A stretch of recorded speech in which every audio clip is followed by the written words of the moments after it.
أعوذ بالله من الشيطان الرجيم. بسم الله الرحمن الرحيم. السلام عليكم ورحمة الله وبركاته. وعليكم السلام ورحمة الله وبركاته.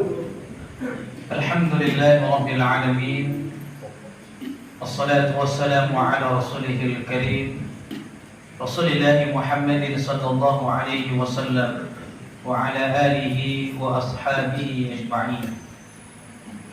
قالوا سبحانك لا علم لنا إلا ما علمتنا إنك أنت العليم الحكيم. أما بعد. Alhamdulillah Rabbil Alamin. Bapak dan Ibu, adik-adik jamaah salat Isya Tarawih dan Witir insyaallah Masjid At-Tur, yang insyaallah kita semua senantiasa mendapatkan rahmat dari Allah Subhanahu wa taala. Amin. Alhamdulillah, pada malam hari ini selesai sudah kita menyelesaikan hari Ramadan yang ke-15 menuju kepada malam yang ke-16. Biasanya berseliweran tulisan-tulisan dalam bahasa Arab gundul, karena memang ujungnya ini kalau salah membacanya maknanya berbeda. Apa tulisan itu? Nisfu Ramadan dhahaba wa nisfuhu dhahab. Belakangnya sama-sama dhahab. Yang satu dhahaba, yang satu dhahab. Nisfu Ramadan dhahaba, setengah daripada bulan Ramadan dhahab telah berlalu. Wa nisfuhul baqi dhahabun, dan setengahnya lagi adalah bagaikan emas. Tadi siang kami diskusi dengan Ketua DMI Kecamatan Bogor Barat menyikapi dengan fenomena kenapa kok justru menjelang akhir-akhir itu masjid malah tambah maju. Ini umumnya sama di mana-mana. Ya, ramenya pindah. Pasar, mall, pasar malam tuh. Seberang ada pasar malam nggak? Asal nggak hujan, ramai tuh. Ya. Jadi diskusi dengan beliau Kiai Mahfud menanggapi fenomena kenapa justru kok yang dimaknai dengan zahab, dengan emas, itu malah orang itu justru malah meninggalkan. Ya inilah konsep pahala, karena emang konsep pahala ini nggak nampak Bapak Ibu. Kalau aja konsep pahala ditampakkan, ramai di masjid.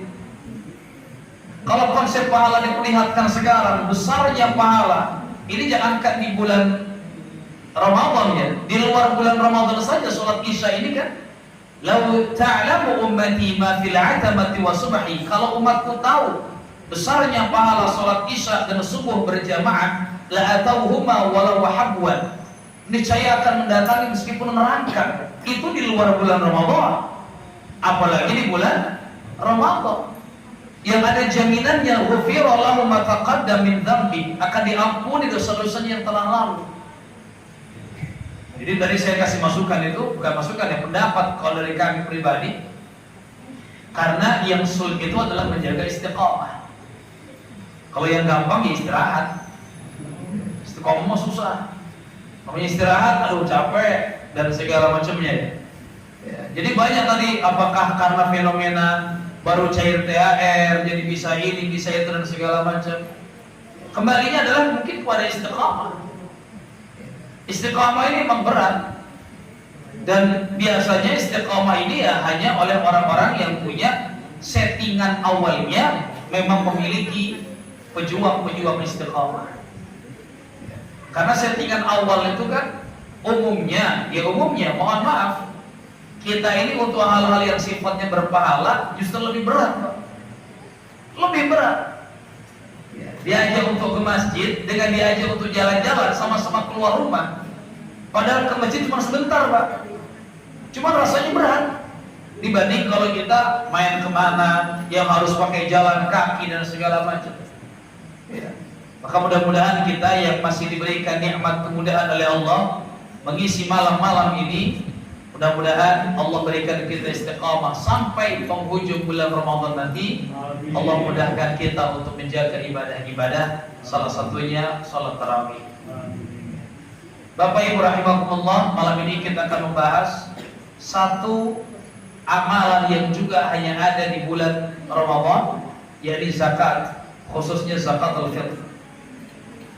Sebelum bahas zakat, tentu kita membahas dari skala umumnya dulu, yaitu sedekah. Sedekah dia berasal dari 3 akar kata shad, dal, dan qaf. Yang nanti maknanya para ulama ini banyak. Maka umumnya di setiap pembuka dalam kalimat kami satu ayat yang dibaca, qalu subhanaka la ilma lana illa ma 'allamtana. Maha suci Allah, tidaklah kami memiliki ilmu kecuali yang diajarkan oleh Allah. Karena bisa jadi apa yang belum diajarkan kepada kita masih ada. Jadi namanya ilmu itu kita paham, belum tentu kita bisa mengamalkan. Yang kita sudah amalkan bisa jadi masih ada ilmu-ilmu yang lain. Kaitan nanti dengan zakat pun sama. Nah, sedekah ini nanti diartikan kepada sesuatu yang benar, jujur, ya, seperti as-siddiq yang jujur atau membenarkan. Ya. Karena namanya sedekah ini dia jujur terhadap dirinya sendiri kepada Allah. Ya Allah, Engkau telah berikan kepadaku nikmat yang banyak ya Allah. Ini sekarang saya jujur ya Allah, sebagian dari hartaku bukan milikku, ini aku kembalikan lagi ya Allah. Melalui keroma, melalui memberi kepada orang, itu sedekah, jujur dia. Maka orang-orang yang tidak jujur adalah arti menahan. Nah ini udah punya saya, ini berarti udah punya saya nih, nggak mau saya keluarkan lagi. Itu didoakan oleh malaikat. Setiap harinya ada malaikat yang mendoakan 2 hal berkaitan dengan rezeki kita. Allahumma a'ti kulli munfiqin, berikan kepada orang yang mudah berinfak keberkahan dalam hartanya. Wa a'ti kulli mumsikin, dan berikan kepada orang yang mumsik, yang menjaga, menahan, enggak mau memberi, itu justru malah kebinasaan dalam hartanya. Maka biasanya sifat rezeki atau harta ini, rezeki dalam arti harta ya, seperti air yang deras dari atas. Kalau tidak ada halangan, jalanan lancar, dia akan lancar. Di atas Imam Syafi'i, mazhab Syafi'i 2,5 kg. Nanti yang paling tinggi itu mazhab Hanafi 3,8 kg. Jadi maksudnya apa? Ya kalau kita bayar zakat jangan ngepas-ngepas banget 2,5 kilo, maksudnya begitu. Kenapa? Karena tadi belum ada kesepakatan para ulama sebetulnya satu sa' ini berapa kilo sih? Menggunakan dalam bahasa fikihnya takriban, kira-kira nih. Dan ternyata 4 mazhab ini gak sepakat semua. Imam Hambali 3,8, Imam Malik itu 2,7 kilo, Imam Syafi'i satu pendapat mengatakan 2,75, satu mengatakan 2,5, dan Imam Ahmad bin Hanbal 2,2 kilogram. Tidak sepakat. Maka sekarang mulai banyak kan jualan-jualan dalam, saya baru tahu ini online ya, jualan takaran dalam mud, sehingga bisa 4 mud. Karena pada hakikatnya kan pakai begini kalau dulu. Sedangkan namanya tangan orang itu sama atau beda-beda? Beda.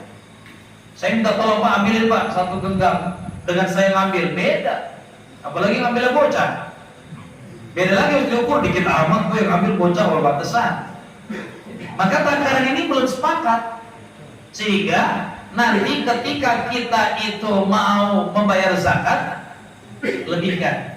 Yang kedua, ini mulai menarik. Kemarin kita diskusikan juga dengan pengurus-pengurus di MUI Kelurahan, karena khawatir banyak pertanyaan dari masyarakat. Bolehkah mengkonversikan bayar zakat dengan uang? Dan gimana solusinya? Jadi kalau kita lihat dalam mazhab Syafi'i, justru malah kalimat dalam mazhab itu disebutkan apa? La tasihhu zakat illa biqimatil badan. Tidak sah bayar zakat seseorang kecuali dengan makanan pokok. Ini kalau kita mau ikut mazhab Syafi'i. Tapi kalau kita mau mengkonversikan dengan uang, berarti kita ikut mazhab yang lain. Jadi mazhab Hanafi. Karena hanya mazhab itulah yang boleh mengkonversikan qimatul balad dengan nuqud, dengan nominal. Gimana solusinya jadinya? Sama kayak kita tawaf. Tawaf itu saat umroh kita nggak bisa Pak, ikut dalam mazhab Syafi'i. Kenapa? Nggak selesai. Orang khusyuk dalam tawaf berdoa dia begini mulu takut kesenggol. Tengok batal jadinya terus nggak beres-beres Pak. Maka dia berubah mengikuti pendapatnya dalam mazhab yang lain, tapi bukan hanya di batalnya saja, seharusnya dijelaskan pula dalam manasik bagaimana wudhunya mazhab yang lain. Ini jarang dijelaskan. Rukun dalam wudhu Imam Syafi'i itu 6, Imam Malik 7, Imam Muhammad bin Abdul 8. Adanya at-tadalluk, atau sama muwalat. Nah ini jarang terjelaskan. Urusan batalnya kita ikut mazhab yang lain, tapi wudhunya menggunakan mazhab yang ini. Ya karena fikih ini luas, Bapak Ibu rahimahullah.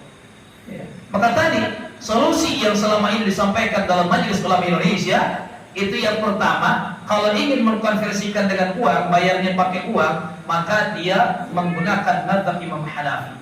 Takarannya naik dari 2,5 kilo menjadi 3,8 kilogram. 3,8 kilogram itulah dikonversikan dengan nominal berapa jadinya. Kilo ya pakainya, bukan 3,8 liter, 3,8 kilo. Berarti hampir 5 liter lebih. Nah, atau panitia di masjid itu sudah menyediakan beras yang ketika dibayarkan oleh sang muzaki maka ditukar dengan beras ini. Itu selama ini solusi yang diberikan dari Majelis Ulama Indonesia ketika kita mau tetap membayar dengan uang, tapi kita tidak bisa keluar atau selama ini mengikuti kepada salah satu mazhab. Pada dasarnya fikih ini bukan urusan benar dan salah. Kita sudah mengikuti dari perkembangan keilmuan fikih itu sudah enak kalau zaman sekarang. Tinggal kita membaca pandangan-pandangan yang berbeda dan kita ikuti salah satunya. Seperti halnya kita sudah cukup dewasa dengan menentukan awal Ramadan menggunakan wujudul hilal atau imkan ru'yah, itu tidak ada masalah. Maka seharusnya pun pembayaran zakat pun demikian. Tapi bagaimanapun kita harus memahami dan mengerti ilmunya. Tidak cukup hanya dengan kalimat Allah itu maha tahu dari gimana niatnya saja. Ya, tetap kita harus imbangi dengan pemahaman kita yang baik, ya, agar juga kita terupgrade keilmuan kita.